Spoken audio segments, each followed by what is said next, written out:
In Excel, calculation can be done either using formulas or function.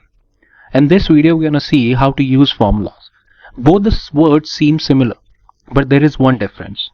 Formulas are using calculative operators like plus, minus, multiplication, and so on. But formulas are predefined name to some task. Both are being used and start with an equal to sign in Excel. Let's see how we can do that. We have this small piece of data in which we have number of units sold of products given in Delhi, Mumbai and Kolkata. So let's see how we can calculate it.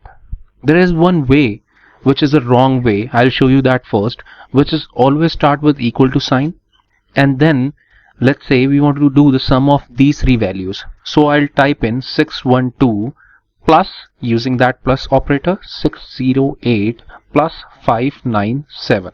And then I have to press enter, that we have already discussed. So when I press enter, you can see the total is coming. This is one way. The right way is we press equal to sign, and then instead of writing those numbers, we select the cells, which is this B2 plus C2 plus D2. And when I press enter, it is also showing me the sum. You cannot see any difference in both these things, but there is a huge difference. Let's see what I'm trying to explain you.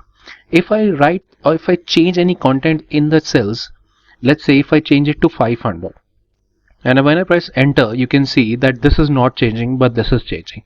So this is we actually want. The perfect way of using Excel is making things dependent, linked. Do not use hard-coded numbers ever. So this is one way to do the sum. After that, if you want to do the sum of these numbers over here, we need not to do it again and again. If you go to the right bottom corner of this particular selection, you can see the plus sign is coming. So either you can click on it and drag it one by one. This will also work. Let me undo it. And the other way is you can see this plus sign, and if I double click on this, it will copy and paste it directly. Because the logic behind it, that it knows that there is some data on the left, either on the left or on the right side of this column. So that is why it is doing it. Now the average is, again you can do equals to this total and then divided by the number of content, which is 3. When we press enter, it will show me the average of the units sold in these three regions. Again, if I double click on it, it will copy and paste, but before that the number of decimal places are pretty much big. If you look at it, we can either increase or decrease this. When I click on it, it will decrease it. If I click on this, it will increase the number of decimal places. So let me decrease it to, let's say, 1, and then when I double click on it, it will copy and paste it down.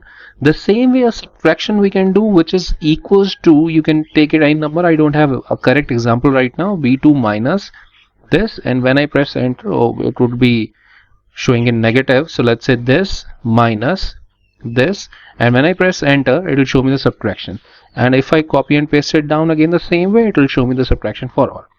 In the next video, we're going to see how to use